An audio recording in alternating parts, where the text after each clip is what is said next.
Here's my Pelican Covert Angler, 12 foot. And got this for $99 a little over 2 years ago. And there's a few of the things I've printed on it. Printed a hatch in here. Mainly I put this so I can get access to the back of the inside the stern, because trolling motor bracket that I'm making fits right in here. It lines up with these 4 dimples, and then I'm gonna put another one bolt hole down here, and then I can get into the back, put a little backing plate on there so it doesn't put too much stress on that plastic. It's pretty thick plastic. It's a double layered, and it's pretty tough, but still don't want to lose my trolling motor. I printed these rod clip holders. These are all printed out of PETG, which is resistant to heat. PLA would, out here in the sun, would be bending on you, and it doesn't do well in the sun. These are a little more flexible and hold up really well. I got this high back seat, which is a whole lot more comfortable, and this real nice thick cushion. Heavy, but boy, it is comfortable.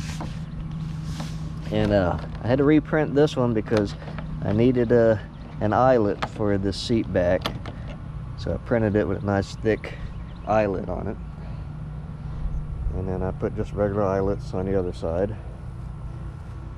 I found these little track designs on printables.com, which is a place where people put free 3D printing files on there for people to share.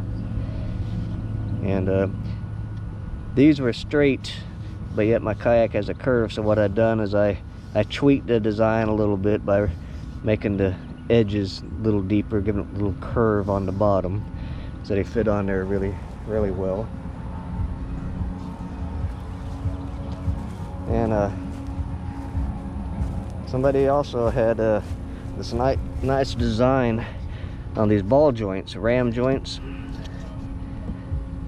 And of course the original design was 1.5 inch balls, and I scaled it down to where these are 1.25 inches, and it's got a 1/4 inch bolt through there and a nut, and made a little rod holder for it.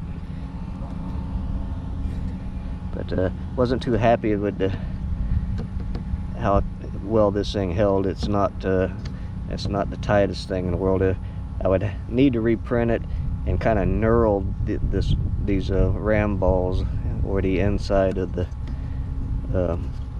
clamp, because it, even you to get it down really tight, it still moves. So if you had a fish on there, it would just pull it down straight and off your rod would go. And I printed, I guess they call it a Scotty. The end, one of these ends here, I got a print of that, and also put one of the ram balls on there, and took a piece of PVC pipe and made some end ram balls to go into the PVC pipe, and turned out nice. I'll get a quick video of that so you can see how it looks. But once I painted the PVC black and put a little clear coat on it, you can't even tell it's PVC. It looks like something you would buy in a store. But that's where I'm currently at on this.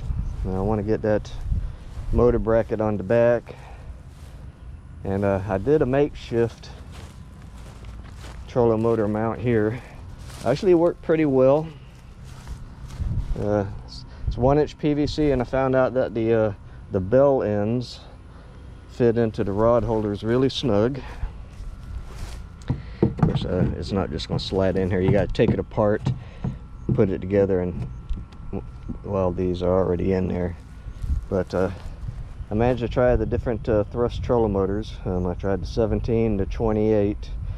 The 17, even on its lowest speed, was almost too fast to troll. This light little kayak really moves with very little force. So I'm going to go with the 17 pound because it's only got a 2.5 inch diameter motor, very small, very light. And then I'll get me one of those LiPo batteries put in there, probably a 50 amp hour, maybe even a 30, since it uses so little current. And I really don't have far to go when I go fishing. I just drag my kayak there in the water and head out and fish there in the river. So it's not like I have to go very far. But yeah, I've been having a lot of fun with that 3D printer, and amazing how many files people actually share. And if you didn't want to learn how to use a program to design a 3D object, then there's plenty there already made that you can just download for free and use. But I'll talk more about that later. Now this is what I'm trying to make and put on my kayak. The silver is a perfect scale representation of the trollo motor I'm going to use. It's a 17-pound thrust Minn Kota. I made it the exact dimensions, so the shaft is a lot longer than it needs to be. It will be cut down. But there's a prop that I printed for it. This is a rudder that will slide down the shaft, and it's a little concave on the bottom to go around the curvature of the motor itself. And then I'll put a couple set screws, probably 2 on each side on the top here and 2 down at the bottom to keep it in place.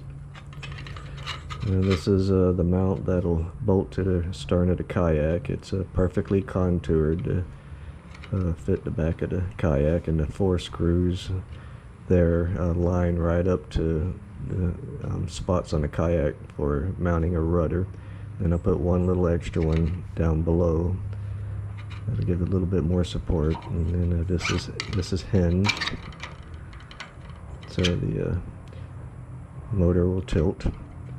And I decided to give it a little bit of contour to make it a little neater looking. Like the top, I gave it a pretty neat contour.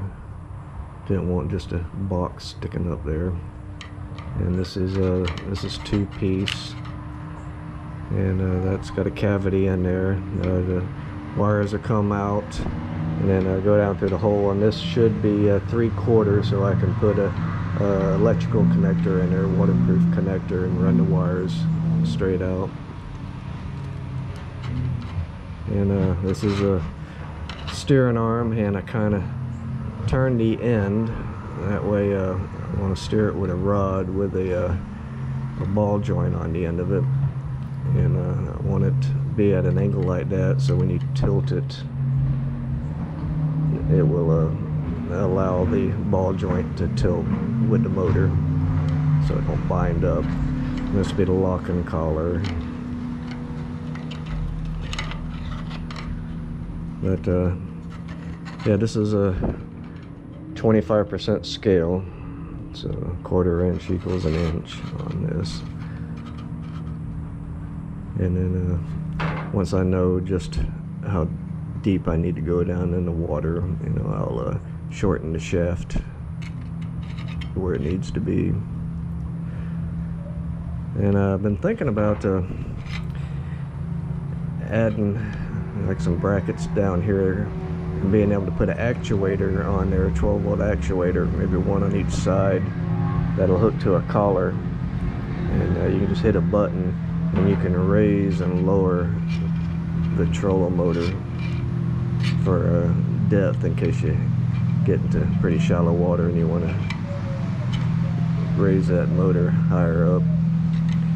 And then I could possibly make another actuator to actually tilt the motor. But that's still in the design phases, but it's pretty neat to be able to print it out and actually get a good idea of what you're shooting for.